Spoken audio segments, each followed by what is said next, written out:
The Hindsight Years is a series of short films that attempt to demystify ataxia by inviting the viewer into the lives of people living with a degenerative illness. People who successfully cope with a little understood condition.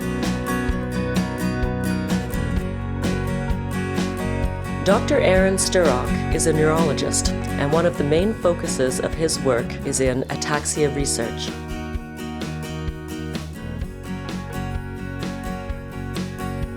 Aaron studied medicine at St. Bartholomew's in London and recently moved to Vancouver, British Columbia, to increase his exposure to research in movement disorders.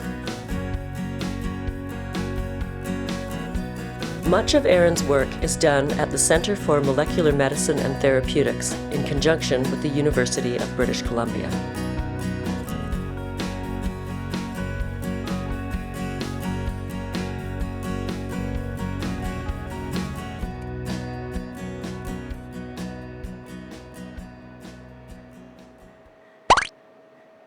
Hey, Dr. Sturrock. How's it going? Hey, AJ, good to see you. So, Doc, I've been reading some of your research into ataxia. And I have to ask, what exactly is ataxia? The word ataxia comes from the Greek words meaning without order or lack of order. People with ataxia have difficulty coordinating their limb movements of their arms and legs, also movements of their body and their gait. That is, they can have difficulty coordinating their walking. People with ataxia may appear clumsy as a result. It's not uncommon for people that have ataxia that begins later in life to notice problems when they start developing difficulty doing tasks that they'd previously done with ease. How does someone catch ataxia? That's a good question, AJ. People don't catch ataxia like they catch the cold or the flu. The ataxias we're talking about are the inherited ataxias. Ataxias are caused by problems in the genetic information that are passed down from an individual's mother or father, or in fact both. And these are what cause people to develop the ataxias. Does ataxia hurt? No.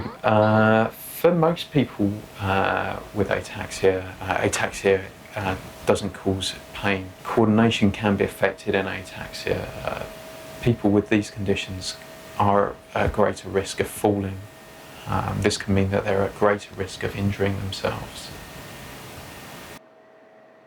Will ataxia make someone less smart? I'm glad you asked that, AJ. Many people with ataxia may be confronted by people thinking that they're less intelligent. The ataxias affect different parts of the brain. It can have an impact on fine motor control. And this may make people with ataxia appear clumsy. This doesn't mean that they're less intelligent. Should someone with ataxia stay home to protect themselves? No, that's not correct. People with ataxia may face greater challenges than most people, but I'm often inspired in the clinic just by how much people with ataxia are able to achieve. Having a diagnosis of ataxia does not automatically mean that people have to give up their jobs, their hobbies, or their independence.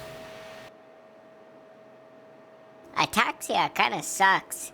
Isn't there a pill to make it go away? That's a great question, AJ. One of the questions I'm often asked by people with ataxia is there a pill or a therapy that can stop ataxia? Unfortunately, we don't have a pill yet that can do this. One of the key areas of ataxia research right now is trying to find therapies that may be able to slow down or stop progression of ataxia.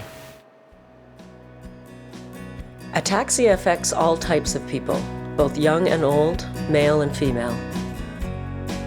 Some ataxias do not start becoming obvious until adulthood, while others are obvious shortly after birth. But in almost all cases, the symptoms are progressive and debilitating.